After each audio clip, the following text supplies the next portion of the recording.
Halo, selamat datang kembali di channel YouTube KKN PPM UGM Kaliangkrik 2021. Pada video kali ini, kita akan membahas tentang batik ekoprint. Apa sih batik ekoprint itu? Ekoprint adalah teknik memberi warna dan corak atau motif pada media menggunakan bahan alami.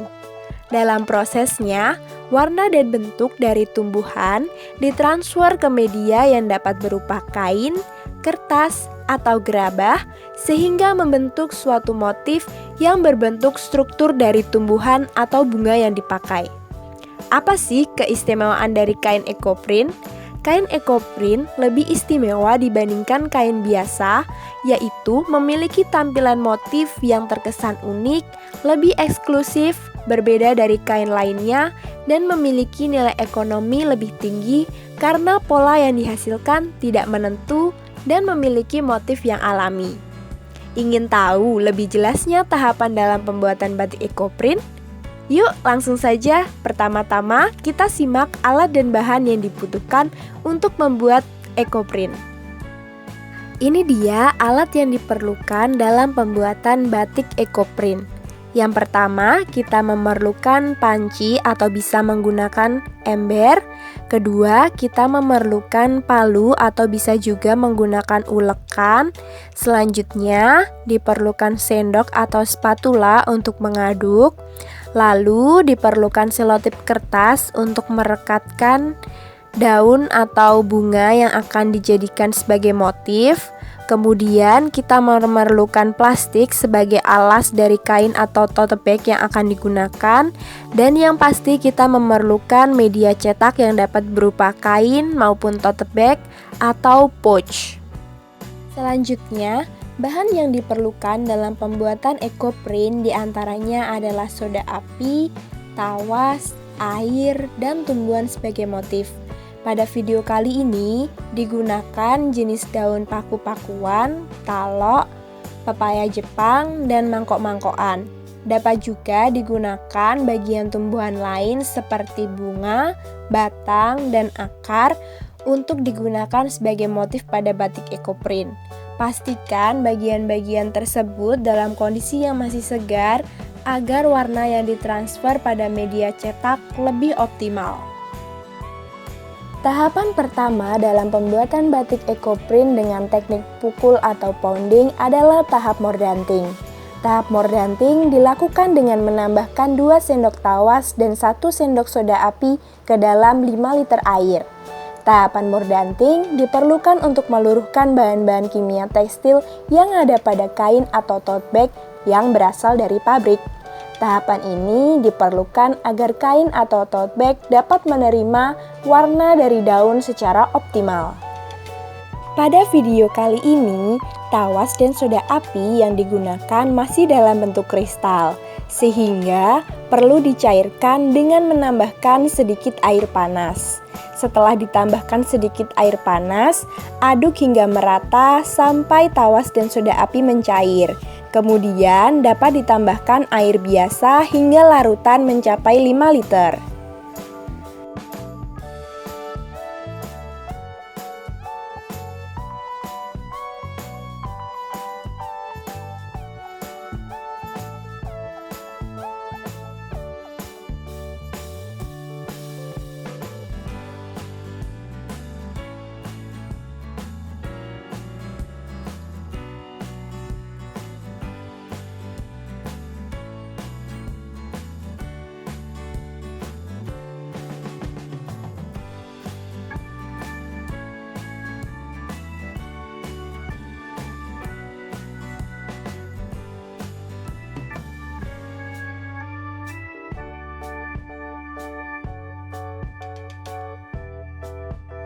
Setelah larutan mordanting memiliki suhu biasa, tidak lagi panas maupun hangat, dapat dimasukkan kain atau tote bag yang akan dimordanting.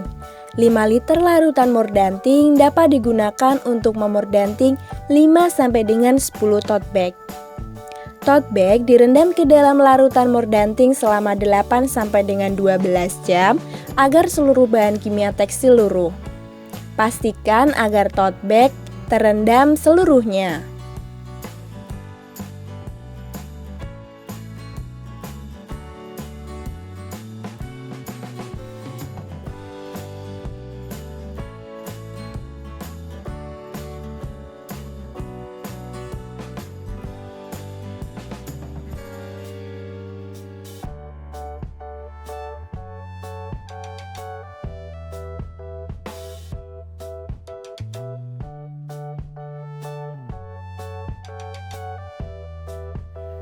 Tahapan selanjutnya setelah tote bag atau kain direndam dalam larutan mordanting selama 8 sampai dengan 12 jam adalah tahapan pebilasan.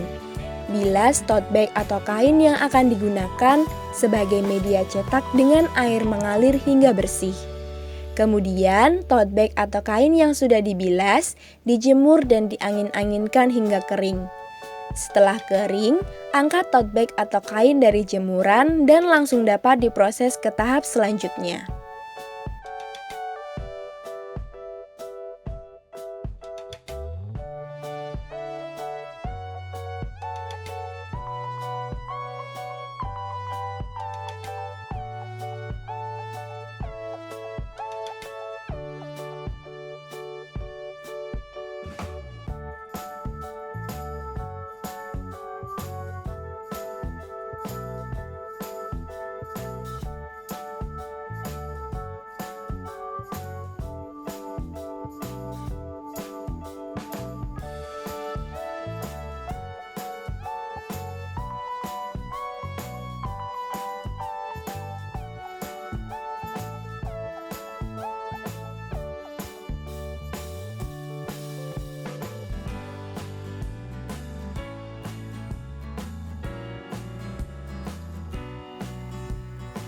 Tote bag atau kain yang sudah kering pada tahap mordanting kemudian diproses ke tahap selanjutnya, yaitu tahap pencetakan warna dan motif.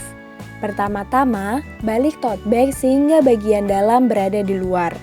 Kemudian letakkan tote bag atau kain pada tempat yang datar dan bersih.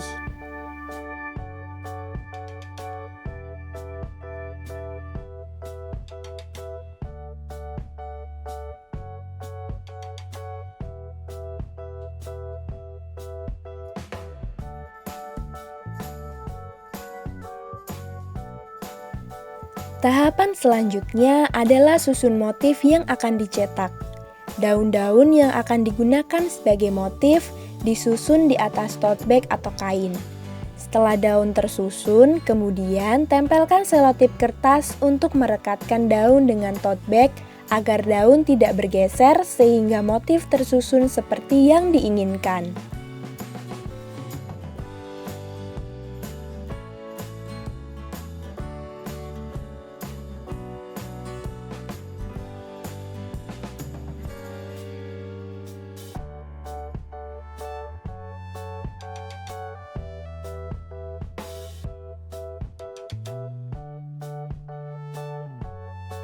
Setelah bagian daun disusun dan direkatkan, balik kembali tote bag sehingga daun berada di bagian dalam. Kemudian, sisipkan plastik ke dalam tote bag untuk mencegah warna tembus ke sisi yang lain. Rapikan dan pastikan daun tidak tertakuk sehingga motif yang dihasilkan sesuai dengan yang diinginkan.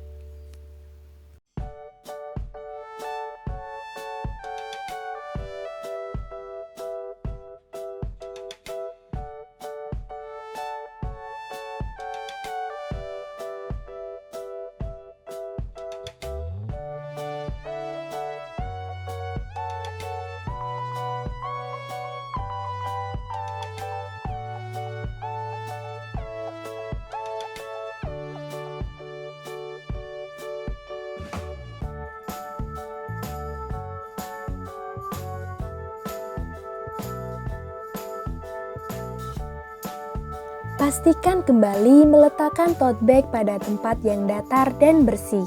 Kemudian, pukul daun yang telah disusun secara perlahan.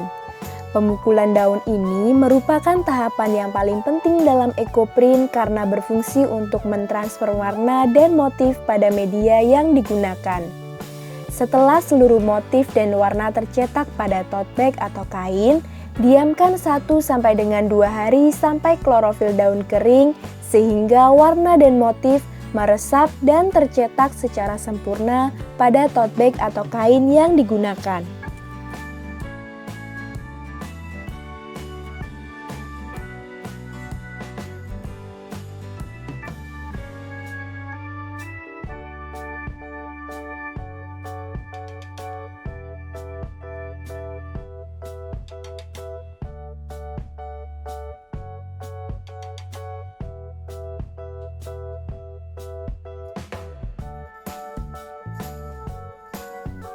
Setelah 1-2 hari tote bag didiamkan dan kering, lepaskan daun dan selotip yang masih menempel pada tote bag atau kain. Pastikan tidak ada selotip kertas dan daun tertinggal pada tote bag.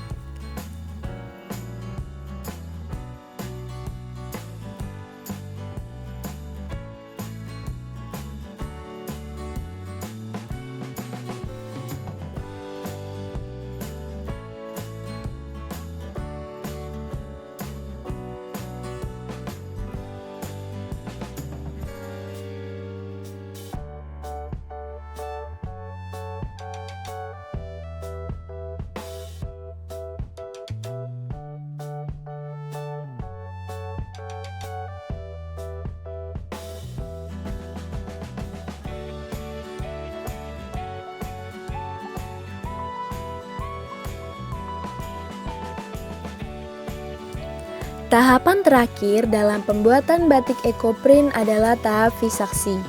Dalam tahapan ini diperlukan 3 sendok tawas dilarutkan ke dalam 5 liter air. Seperti pada tahap mordanting, apabila tawas yang digunakan masih dalam bentuk kristal, tambahkan air panas terlebih dahulu untuk mencairkan tawas. Setelah air tidak panas maupun hangat, rendam tote bag yang telah bermotif kurang lebih 5-10 menit. Keringkan tote bag tanpa perlu dibilas dan diperas.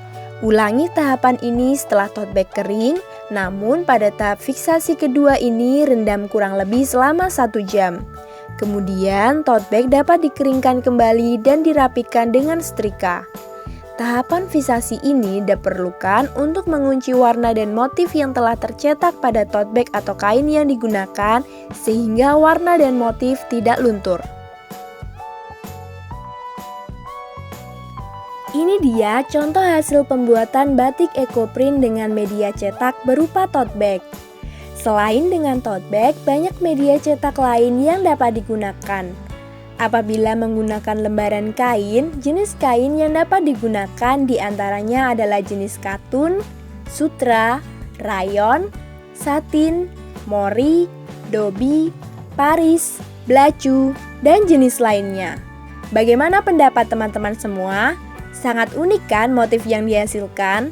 Terima kasih sudah menyaksikan video ini sampai akhir.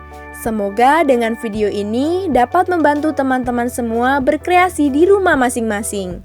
Sekali lagi terima kasih. Jangan kemana-mana ya. Terus pantengin channel YouTube kami, akan ada video lain yang pastinya seru-seru dan menambah pengetahuan kita semua. Sampai jumpa!